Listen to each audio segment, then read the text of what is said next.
저는 그날 계산했습니다. 7년, 2억, 19초. 이 세 숫자가 제 결혼을 설명하는 전부였어요. 7년은 제가 그 사람 곁에 있었던 시간이고, 2억은 제가 그 집에 퍼준 돈이고, 19초는 제 엄마 수술날 남편이 전화 통화에 쓴 시간이었습니다. 7년을 살았는데 19초였어요. 저는 그 숫자를 병원 복도에서 떠올렸습니다. 11월의 차가운 형광등 아래였어요. 시어머니 입원실 앞이었죠. 남편이 제 앞에 서 있었습니다. 저는 핸드폰 화면을 남편 눈앞에 들이밀었어요. 사진 한 장이었습니다. 도쿄 롯본기, 노을이 지는 테라스 레스토랑, 와인잔을 기울이는 남편, 그 옆에 앉아 손을 맞잡은 여자, 엄마가 수술대에 오르던 그날, 남편이 중요한 출장이라고 했던 그날이었습니다. 서윤아, 내가 거기 있어봤자 뭐가 달라져. 그 목소리가 아직도 귓가에 맴돌았어요. 저는 웃었습니다. 맞아요. 달라지는 건 없었겠죠. 가방에서 서류 봉투를 꺼냈어요. 남편 가슴에 조용히 얹었습니다. 던지지 않았어요. 그냥 얹었습니다. 그게 더 무서웠을 거예요. 이혼 서류예요. 도장 찍어줘요. 복도가 조용해졌습니다. 주변 보호자들의 시선이 일제히 쏠렸어요. 남편의 얼굴이 하얗게 질렸습니다. 저는 몸을 돌렸어요. 엘리베이터 버튼을 눌렀습니다. 문이 닫히기 직전 남편의 얼굴이 보였어요. 무너지는 얼굴이었습니다. 저는 정면을 봤어요. 7년, 2억, 19초. 이 숫자들이 저를 여기까지 데려왔습니다. 오늘의 이야기 지금 시작합니다. 저는 음식이 사람을 말해준다고 생각해요. 정성을 들이면 들인 만큼 맛이 나고 재료가 좋으면 좋은 만큼 빛이 납니다. 음식은 거짓말을 못하거든요. 그래서 저는 사람을 볼 때도 음식처럼 봐요. 어떤 재료로 만들어진 사람인지, 어떤 온도로 살아온 사람인지. 강태호를 처음 만났을 때 저는 그 사람이 좋은 재료라고 생각했어요. 반듯했거든요. 35이었는데 말이 따뜻했고 웃음이 진했어요. 제 아버지 앞에서도 흐트러지지 않았고 밥상 앞에서 어른한테 먼저 수저를 드렸습니다. 사법고시를 통과하고 법무법인에 들어간 변호사였어요. 첫 데이트 때 이런 말을 했어요. 저는 식당 하시는 분들 진심으로 존경해요. 사람 먹이는 일이 세상에서 제일 귀한 일이거든요. 저는 그 말에 마음이 움직였어요. 제 식당을 밥장사라고 부르는 사람들 속에서 그 말은 달랐거든요. 우리는 인연을 만났어요.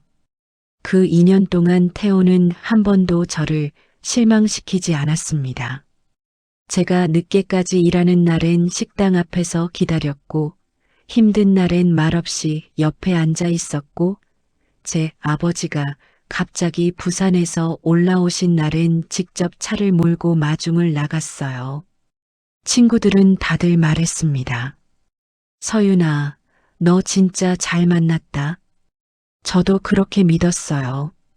결혼하던 날 하얀 드레스를 입고 아버지 손을 잡고 걸어 들어가면서 저는 생각했습니다. 이 사람이랑 평생 밥 먹고 살겠구나.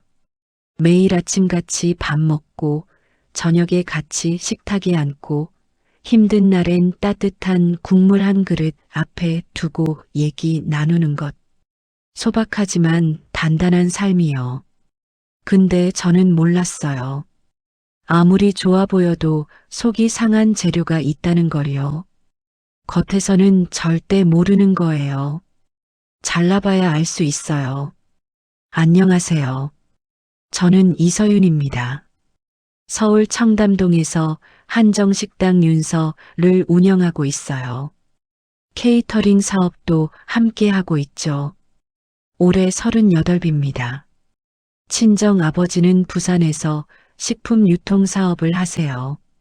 제가 어릴 때부터 아버지 사업체를 보고 자랐어요. 숫자 보는 법, 사람 보는 법, 거래하는 법. 자연스럽게 몸에 배었죠. 26에 처음 식당을 시작했어요.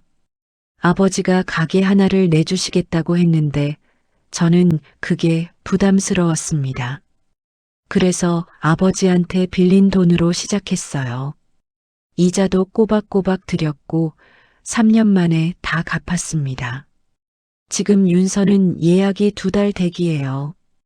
대기업 행사 케이터링, 외교 만찬, 결혼식 피로연까지요.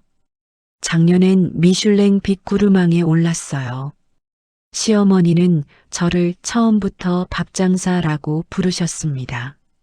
저는 그 말이 부끄럽지 않았어요. 밥장사 맞으니까요. 그리고 저는 그 밥장사로 이 싸움을 이겼으니까요. 2024년 4월 8일 월요일 아침이었어요. 저는 식당 주방에서 육수를 내리고 있었습니다. 사고를 12시간 고아야 제대로 된 맛이 나거든요. 새벽 5시에 불을 올렸어요. 김이 모락모락 피어오르는 냄비 앞에 서 있는데 핸드폰이 울렸습니다. 엄마였어요. 서윤아. 뭔가 이상했어요. 엄마 목소리가 평소와 달랐거든요. 조금 가라앉아 있었습니다. 엄마, 무슨 일이야? 어제부터 배가 좀 아파서 병원 왔는데. 어디 병원? 지금 어디야? 강남성 모병원이야. 서윤아, 놀라지 마. 저는 불을 줄였습니다.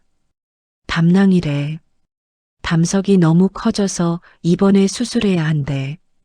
전신 마취가 필요한 수술이었어요. 회복에 2주가 걸린다고 했고 수술 날짜는 4월 15일로 잡혔습니다. 저는 주방을 나와 사무실로 들어갔어요. 달력을 펼쳤습니다. 15일, 월요일이었어요.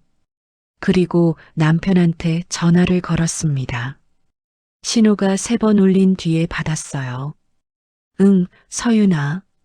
태호야, 우리 엄마 수술이 4월 15일로 잡혔어. 같이 가줄 수 있어? 잠깐 침묵이 흘렀어요. 달력 넘기는 소리가 났습니다. 15일이? 응. 서윤아, 그날 도쿄 출장이 잡혀 있어. 언제 잡힌 출장이야? 저번 주에. 로펌 쪽 큰 미팅이야. 얼마나 있는 출장이야? 3박 4일이야. 12일 출발해서 15일에 돌아와. 저는 달력을 봤습니다. 12일 출발, 15일 귀국. 엄마 수술 날짜를 정확히 알면서도 그 기간에 도쿄에 있겠다는 거였어요. 그래도 같이 가줄 수 없어? 엄마가 전신 마취야. 서윤아. 남편의 목소리가 한 톤 낮아졌습니다. 내가 거기 있어봤자 뭐가 달라져. 오빠도 있잖아. 저는 아무 말도 하지 않았어요. 이번 건이 얼마나 큰지 알잖아. 나도 어쩔 수 없어. 알겠어. 전화를 끊고 저는 잠시 그 자리에 서 있었습니다. 창밖으로 아침 햇살이 들어오고 있었어요. 저는 다시 주방으로 들어갔습니다. 육수 냄비 앞에 섰어요. 김이 여전히 피어오르고 있었습니다. 저는 국자로 거품을 걷어냈어요. 육수를 낼 때 거품을 걷어내지 않으면 탁해지거든요. 그때는 그냥 그렇게 생각했어요. 바쁜 사람이니까 어쩔 수 없으니까 라고요. 거품을 걷어내면 될 거라고요. 4월 15일 새벽 5시였습니다. 저는 이미 일어나 있었어요. 밤새 뒤척이다가 결국 4시에 일어나 샤워를 했습니다. 엄마가 수술 전에 드실 수 없으니까 저도 아무것도 먹지 않았어요. 같이 굶자는 생각이었죠. 보온 용기에 죽을 담았어요. 전복죽이었습니다. 엄마가 제일 좋아하시거든요. 새벽 3시부터 끓였어요. 전복을 손질하고 쌀을 불리고 참기름에 볶다가 육수를 부었습니다. 1시간 넘게 저었어요. 수술 끝나고 드실 수 있도록요. 저는 보온 용기를 가방에 넣고 현관을 나섰습니다. 병원 주차장에 차를 세웠을 때 하늘이 밝아오고 있었어요. 4월의 새벽이었습니다. 차가웠지만 공기가 맑았어요. 접수를 마치고 수술 대기실에 앉았습니다. 주변을 둘러봤어요. 남편과 나란히 앉아 서류를 작성하는 보호자, 어머니 손을 꼭 잡고 있는 중년 남자, 아이들이 잠든 사이 홀로 눈을 비비며 기다리는 젊은 여자. 저는 혼자였습니다. 괜찮다고 생각했어요. 그때는요. 오전 7시 엄마가 수술복으로 갈아입고 나오셨어요. 작아 보였습니다. 평소에 엄마는 크거든요. 키가 크신 건 아닌데 존재감이 커요. 항상 방 안에서 제일 크게 느껴지는 분이었습니다. 그런데 수술복을 입으니 갑자기 작아 보였어요. 저는 엄마한테 걸어갔습니다. 엄마, 왔어, 우리 딸. 엄마가 제 손을 잡으셨어요. 태우는 출장 있어서 나중에 온대. 엄마는 아무 말씀 안 하셨습니다. 그냥 제 손을 더 꼭 쥐셨어요. 우리는 수술실 앞까지 함께 걸어갔습니다. 수술실 문 앞에서 엄마가 돌아보셨어요. 서윤아. 응, 엄마. 너 밥은 먹었어? 저는 웃음이 나왔습니다. 수술 들어가시는 분이 딸 밥 걱정을 하고 계셨어요. 먹었어. 얼른 들어가. 나 금방 나올게. 알아. 기다릴게. 문이 닫혔습니다. 저는 그 자리에 한동안 서 있었어요. 수술은 4시간이 걸렸습니다. 저는 구석 자리를 지켰어요. 커피를 2잔 마셨고 식당 직원한테서 연락이 3번 왔고 케이터링 거래처에서 메일이 하나 왔습니다. 하나씩 답장을 보냈어요. 손을 가만히 두면 생각이 너무 많아지거든요. 2시간쯤 지났을 때 핸드폰이 울렸습니다. 모르는 번호였어요. 여보세요. 혹시 이서윤 씨 맞으세요? 네, 맞는데요. 잠깐 망설이는 기척이 느껴졌습니다. 저 김미래예요. 혹시 기억하세요? 2년 전에 패션 브랜드 케이터링 행사 때 기억났습니다. 홍보팀장이었어요. 꼼꼼하고 일 잘한다는 인상이었죠. 네, 기억해요. 잘 지내셨어요? 네. 저 지금 도쿄에 있거든요. 저는 자세를 고쳐 앉았습니다. 어제 저녁에 로pongi 레스토랑에서 강태호 변호사님 봤어요. 저는 아무 말도 하지 않았어요. 혼자가 아니셨어요. 여자분이랑 같이 계셨는데 그냥 지인이실 수도 있어요. 근데 제가 이서윤 씨 생각이 나서 말씀을 드려야 할지 말아야 할지 하루 종일 고민했어요. 사진 있어요? 제 목소리는 생각보다 차분했습니다. 찍어도 될지 몰라서 망설였는데 혹시 몰라서 한 장 찍어뒀어요. 보내주세요. 전화를 끊고 30초가 지났습니다. 사진이 왔어요. 도쿄 로폰기. 노을이 지는 테라스 레스토랑. 남편이 왼쪽에 앉아 있었어요. 오른쪽엔 긴 머리의 여자가 있었습니다. 2 사람의 손이 테이블 위에서 맞닿아 있었어요. 저는 사진을 저장했습니다. 이상하게 눈물이 나지 않았어요. 대신 뭔가가 딱 맞아 떨어지는 느낌이었습니다. 아, 그래서 3박 4일 출장이었구나. 12일에 출발해서 15일에 돌아오는 그 일정이 엄마 수술 날짜를 알면서도 그 기간을 택한 이유가 저는 창밖을 봤어요. 병원 정원에 봄꽃이 피어 있었습니다. 그때 간호사가 나왔어요. 이서윤 보호자분, 수술 잘 끝났습니다. 저는 자리에서 일어났습니다. 일단 엄마가 먼저였어요. 나머지는 그 다음이었죠. 회복실에서 엄마를 봤을 때 저는 겨우 참았던 눈물이 나올 것 같았어요. 산소 마스크를 쓰고 누워 계신 엄마는 작고 창백했습니다. 하지만 숨은 고르게 쉬고 계셨어요. 저는 침대 옆 의자에 앉아 엄마 손을 잡았습니다. 차가웠어요. 엄마, 나야. 잘 끝났어. 엄마는 눈을 뜨지 못하셨지만 손가락이 미세하게 움직였습니다. 제 손을 쥐려는 것 같았어요. 저는 더 꼭 잡았습니다. 그때 핸드폰이 울렸어요.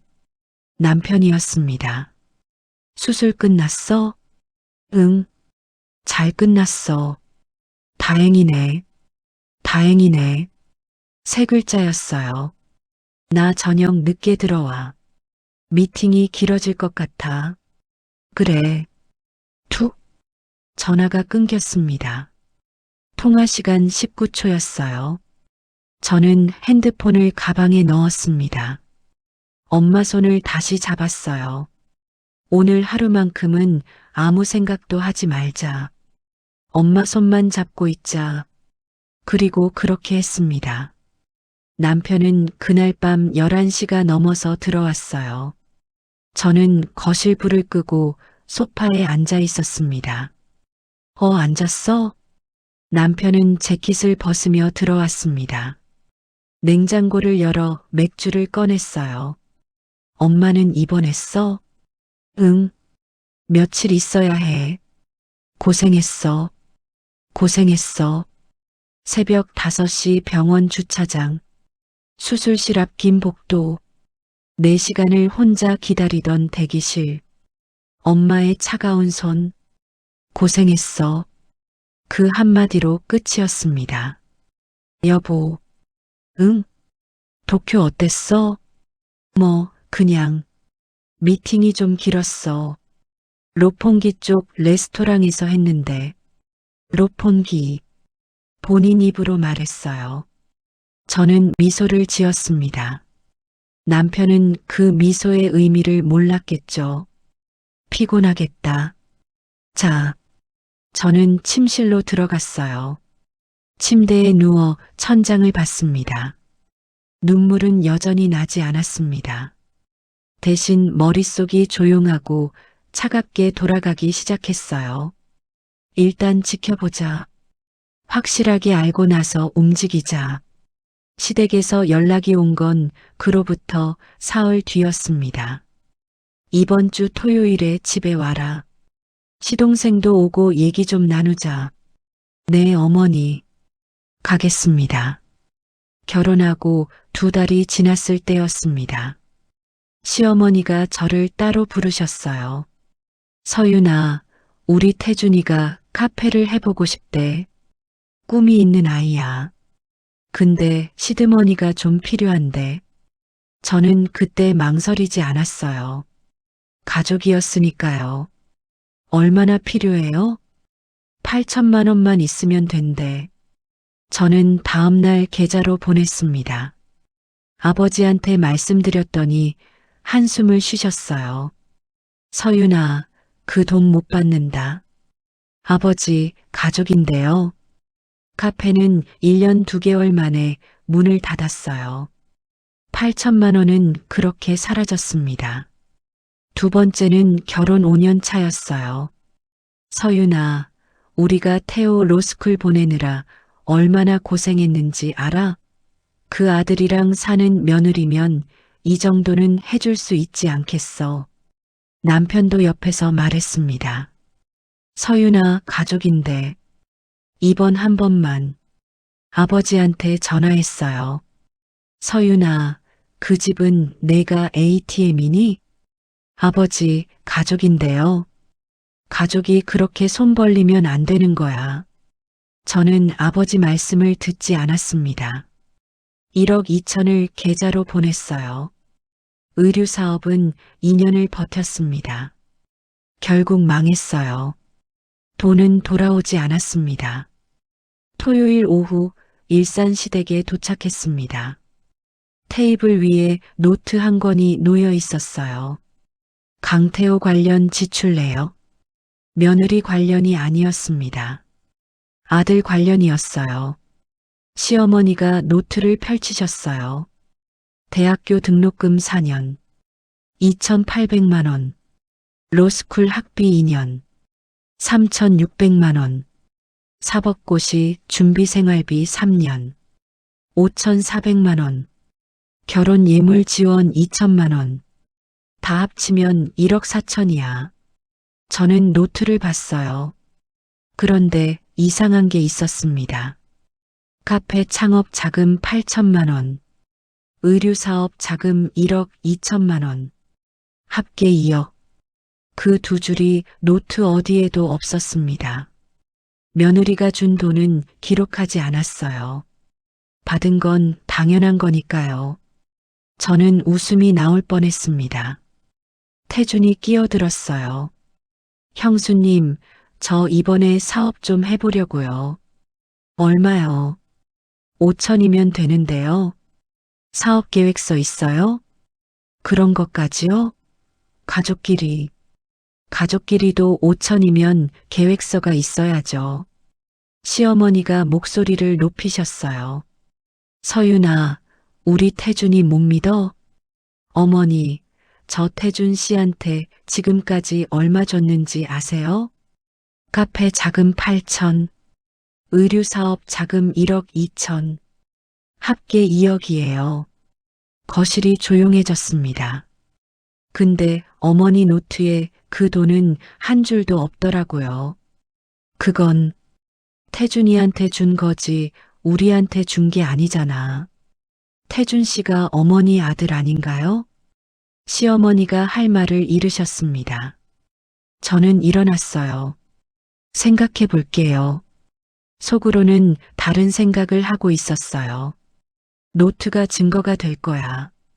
어머니 생각과는 전혀 다른 방식으로요. 집으로 돌아오는 차 안이었습니다. 태호야. 응. 나 지금까지 이 집에 2억 줬어. 그건 알아. 아는데 왜 아무 말도 안 했어. 가족이잖아. 저는 더 말하지 않았습니다. 핸드폰 메모장을 열었어요. 4월 8일.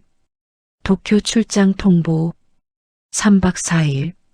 장모 수술 불참. 4월 15일. 김미래 씨 사진. 로폰기 확인. 통화 19초. 4월 18일. 시댁 방문. 지출 노트 1억 4천. 시동생 5천 요구. 내가 준 돈이요.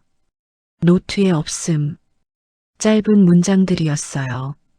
하지만 이게 시작이었습니다. 5월이 됐습니다. 저는 매일 새벽 1시간씩 따로 시간을 냈습니다. 남편이 잠든 후였어요. 침대에서 조용히 일어나 서재로 갔어요. 문을 살짝 닫고 컴퓨터를 켰습니다.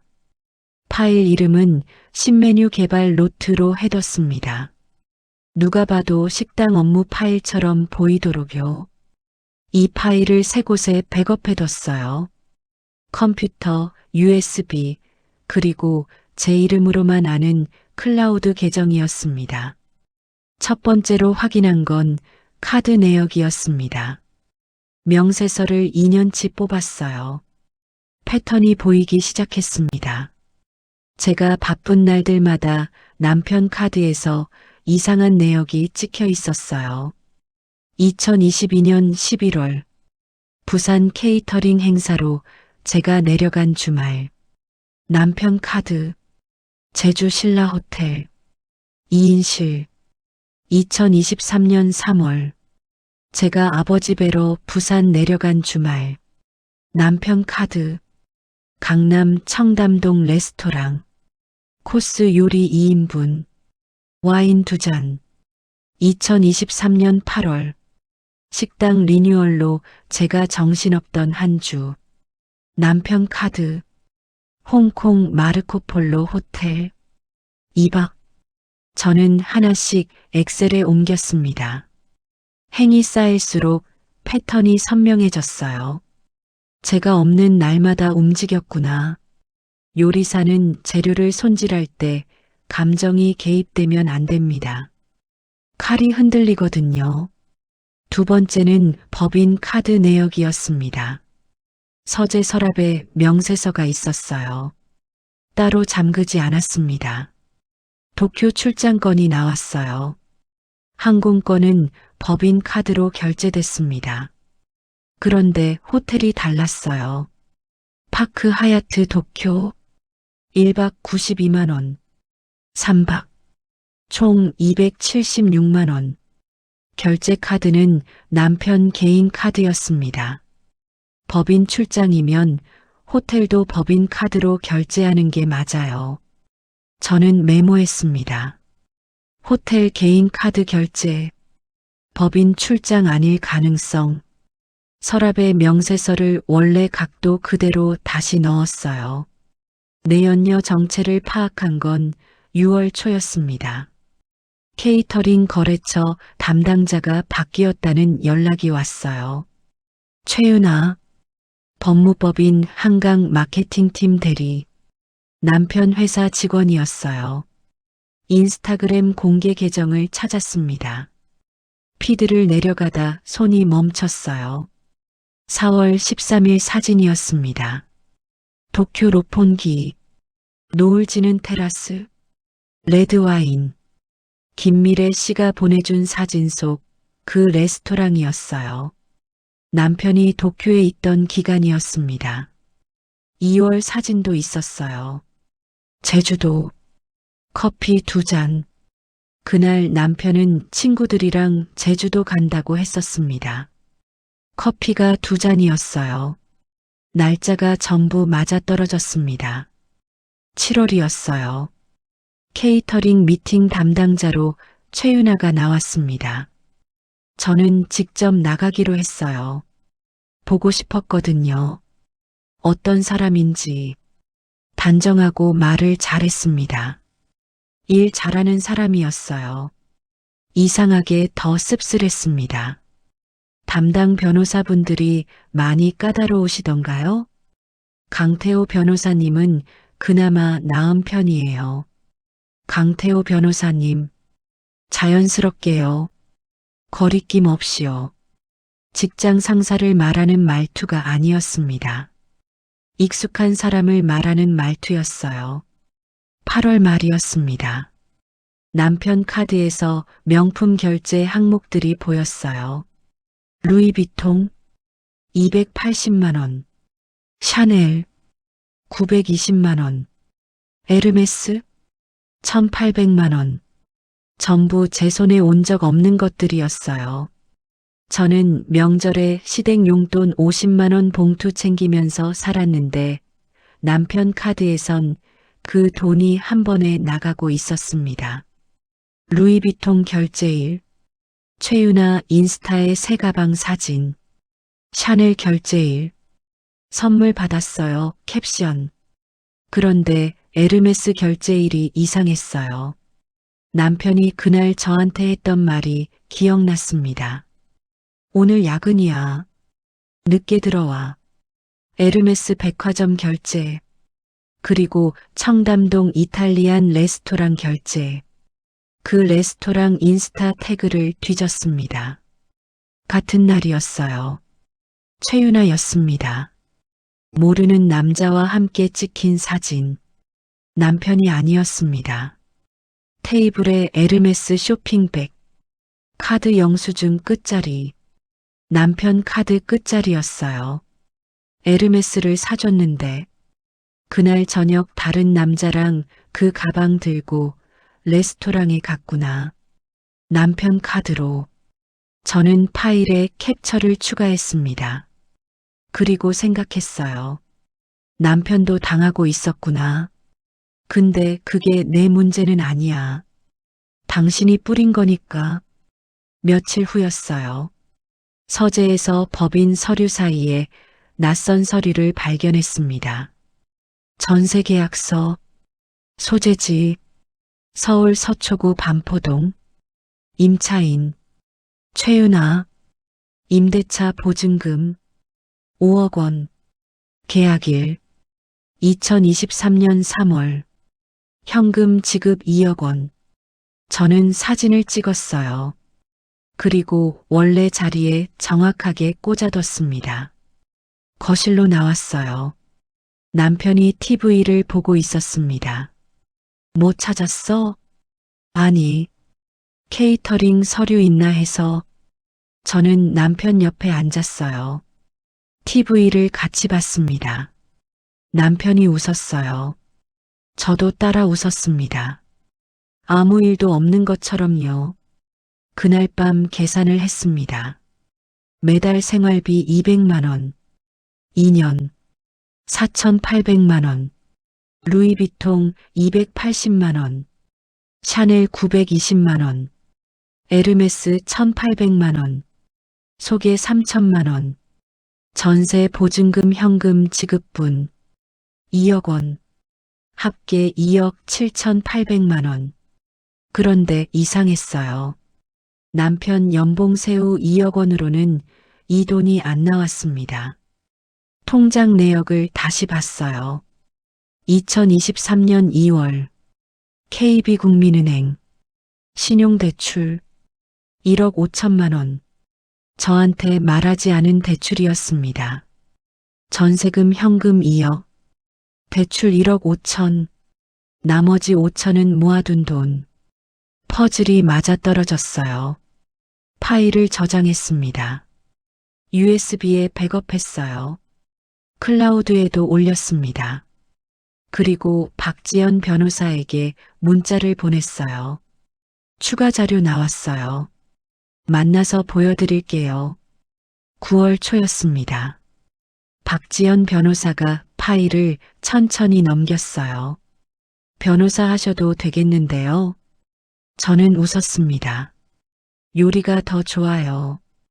위자료 2억, 재산 분할 50%, 대출 전액 남편 부담으로 청구할게요. 좋아요. 소송 시작 전에 제가 직접 할 일이 있어요. 일주일만 시간 주세요. 그런데 그 무렵이었어요. 저는 흔들렸습니다. 사무실에서 나오는 길이었어요.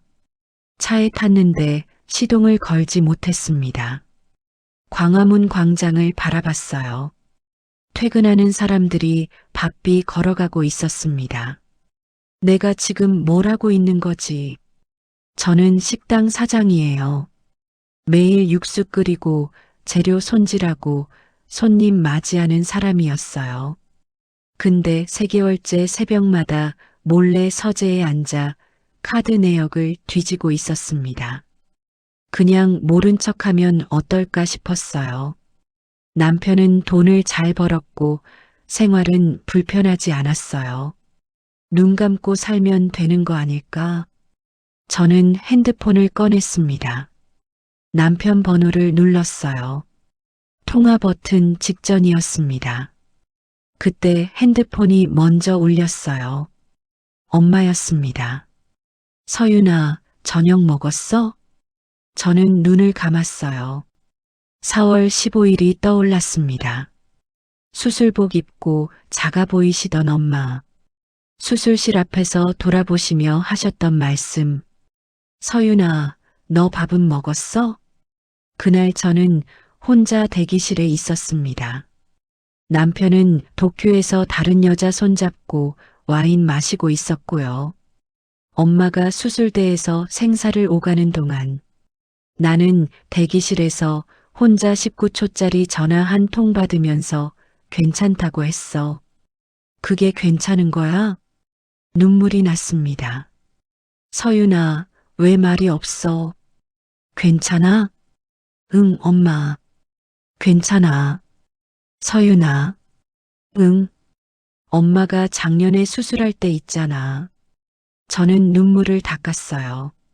내가 새벽에 전복죽 끓여서 왔잖아. 수술 끝나고 먹으라고. 기억해? 당연히 기억하지. 그게 얼마나 맛있었는지. 엄마 목소리가 떨렸어요. 서윤아, 엄마는 그날 내가 혼자 있었던 거 알아. 저는 아무 말도 하지 못했습니다. 태호가 없었던 거 알아. 엄마가 모를 것 같아? 엄마, 그래도 내가 혼자 버텼잖아. 눈물이 또 흘렀어요. 서윤아, 엄마는 내가 자랑스러워. 내가 어떤 선택을 하든 엄마는 내 편이야. 엄마, 나 힘들어. 처음으로 말했어요. 알아, 우리 딸. 무서워. 알아. 근데 엄마. 응, 포기하기 싫어. 그럼 하지 마. 포기. 저는 눈물을 닦았습니다.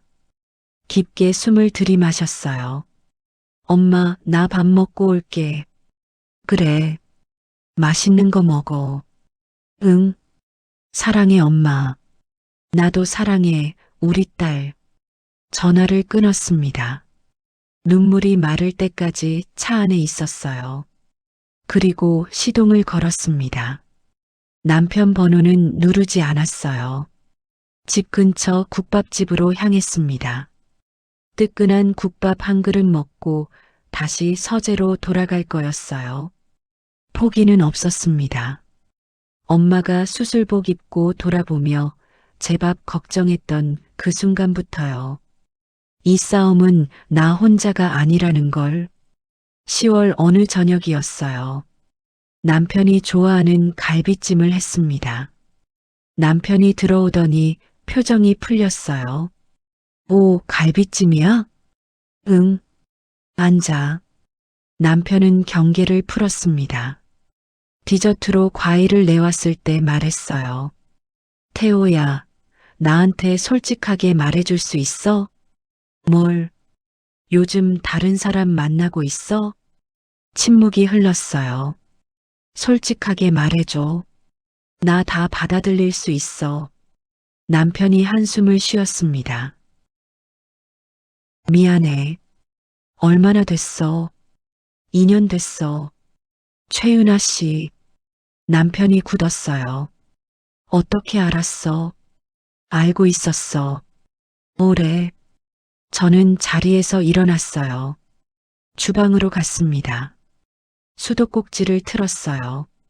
물소리가 크게 났습니다. 그 소리 아래서 조용히 핸드폰 녹음을 껐어요. 재킷 안주머니에 넣어뒀던 핸드폰이었습니다. 얼마나 됐어? 2년 됐어. 최윤아 씨, 어떻게 알았어? 전부 담겼어요. 저는 그릇을 닦았습니다. 천천히, 꼼꼼하게요. 재료 목록이 완성됐어요. 이제 요리를 시작할 차례였습니다. 박지연 변호사 사무실에서 추가 자료를 펼쳤어요. 이서윤 씨, 이 정도면 법정 갈 필요도 없어요. 시댁 노트는요? 그 노트가 오히려 독이 돼요. 시어머니 입장에서는요. 어떻게요? 며느리한테 아들 키운 비용을 청구하려고 만든 노트잖아요. 근데 그 타임라인이 남편 카드 내역이랑 겹치면요. 시어머니가 며느리 압박하던 시기에 아들은 다른 여자한테 돈을 쓰고 있었어요. 노트가 오히려 아들 범행 일지가 되는 거예요. 시어머니가 7년 동안 공들여 만든 노트가 결국 자기 아들을 올가매는 증거가 될 줄은 몰랐겠죠. 저는 웃었어요. 진행해 주세요. 사흘 뒤였습니다. 시어머니한테서 전화가 왔어요. 척추 디스크 수술이었습니다. 그날 저녁 남편이 말했어요. 서윤아, 입원하면 내가 옆에 있어줘야 할 것 같아. 간병 말하는 거야? 뭐, 그렇지. 가족인데. 가족. 또 그 단어였습니다. 태호야. 응? 우리 엄마 수술날 너 어디 있었어? 남편의 눈썹이 미세하게 움직였어요. 어쩔 수 없었다고. 어쩔 수 없었지. 근데 나는 어떻게 했어? 혼자 있었잖아. 혼자 있었지.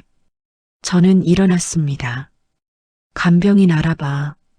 좋은 분 소개해 줄 수 있어? 손이 떨리지 않았어요. 수술 당일이었습니다. 저는 평소처럼 식당에 출근했어요. 남편 전화 4통 받지 않았습니다. 저녁에 문자가 왔어요. 수술 끝났어. 잘 됐어. 잘 됐어.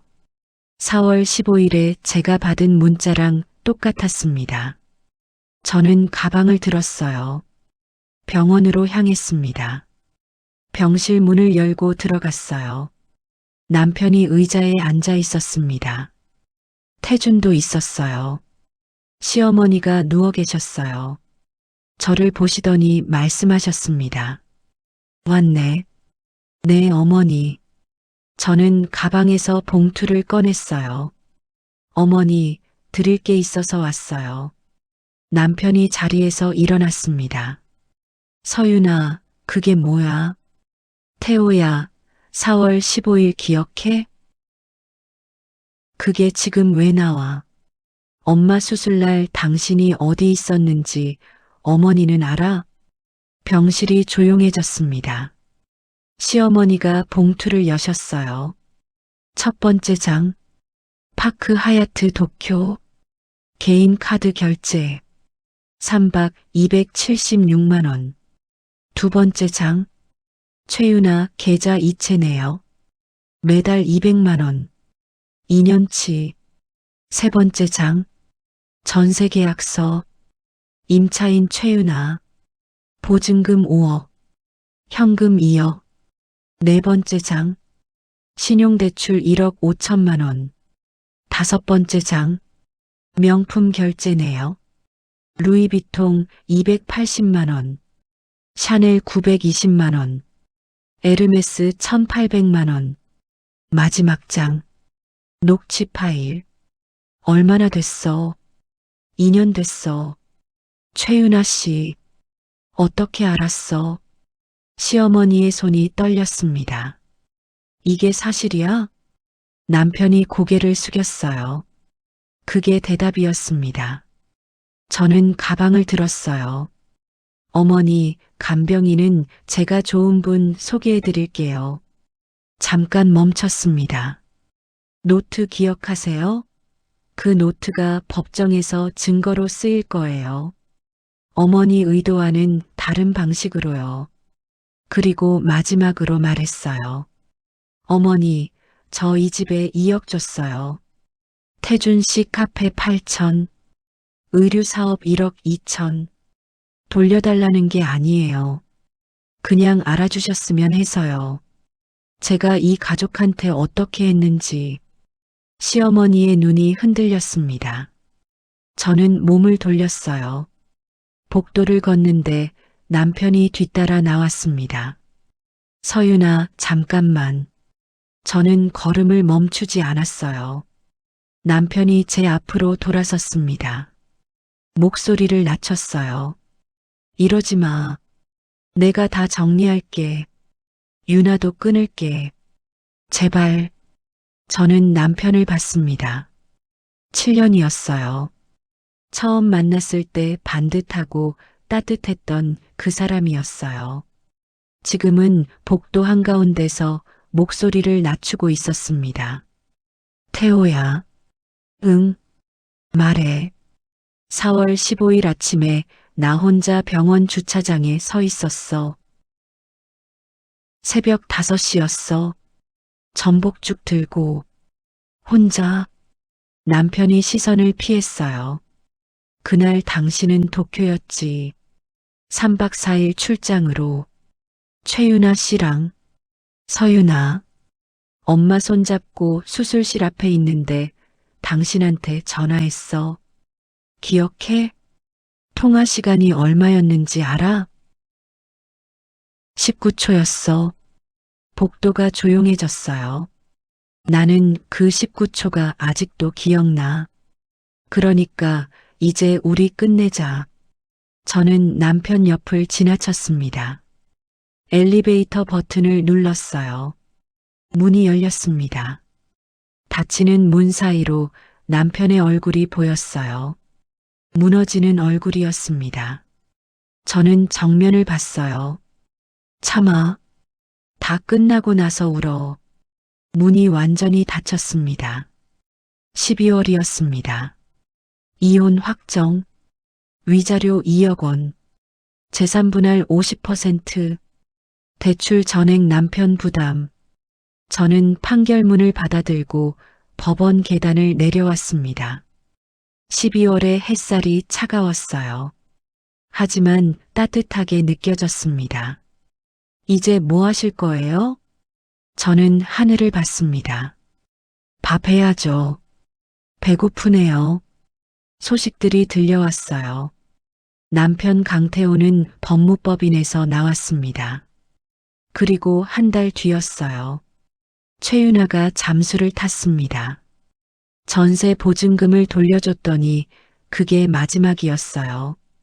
전화를 안 받았습니다. 남편이 반포동 집으로 찾아갔더니 이미 이사를 나간 후였어요. 5억이었습니다. 현금 2억에 대출 3억이요.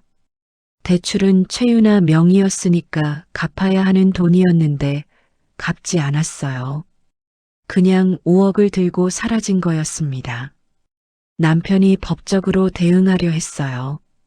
하지만 전세 계약서 임차인은 최윤아였습니다. 현금 2억을 줬다는 증거가 없었어요. 현금으로 줬거든요. 변호사가 계약서 하나 제대로 못 썼네. 2달 뒤 최윤아 인스타에 사진이 올라왔다고 했습니다. 제주도. 바다가 보이는 카페. 새 명품백. 모르는 남자. 캡션은 짧았어요. 새 출발. 지인이 물었습니다. 서윤아, 강태호 불쌍하지 않아? 불쌍해요. 근데 그 사람이 먼저 누군가를 호구로 만들었거든요. 그러니까 저는 동정 안 해요. 아버지한테 전화가 왔어요. 어때? 시원하지도 않아요, 아버지. 그냥 당연한 것 같아요. 아버지가 웃으셨습니다. 나쁜 재료는 언젠가 반드시 탈이 나. 저도 그거 배웠어요, 아버지. 그래. 이제 좋은 재료로만 요리해. 밥은 먹었어? 저는 크게 웃었어요. 지금 먹으려고요. 봄이 깊어졌습니다. 청담동 윤서 테라스에 앉아 있었어요. 벚꽃이 보였습니다. 엄마와 아버지가 부산에서 올라오셨어요. 봄 한정식을 드시면서 아버지가 식당 안을 둘러보셨어요. 예약 손님들로 가득 찬 홀이었습니다. 이게 다 내 거야. 네, 아버지. 아무도 못 가져가. 눈시울이 붉어지셨습니다. 아버지. 응. 그때 새벽에 전화했을 때 기억해요? 기억하지. 그때 하신 말씀 덕분에 버텼어요. 아버지가 고개를 돌리셨어요. 잘했어. 우리 딸. 엄마가 제 손을 잡으셨어요. 따뜻했습니다. 수술하고 1년이 지났는데 이렇게 건강하게 앉아 계셨어요. 저는 그게 제일 좋았습니다. 그걸로 충분했어요. 식당 문을 닫고 혼자 테라스에 남았습니다. 봄밤이었어요. 바람이 불었고 벚꽃잎이 흩어졌습니다. 7년이었어요. 따뜻하다고 믿었던 사람한테 배신당하고, 가족이라고 믿었던 사람들한테 이용당하고, 혼자 새벽 병원 주차장에 서 있었던 7년이요. 근데 그 7년이 저를 무너뜨리지 못했어요. 오히려 저를 더 단단하게 만들었습니다. 음식도 그래요. 오래 끓일수록 깊은 맛이 나거든요. 저는 일어났어요. 주방 불을 껐습니다. 내일 아침 새 재료가 들어올 거예요. 신선하고 좋은 재료들이요.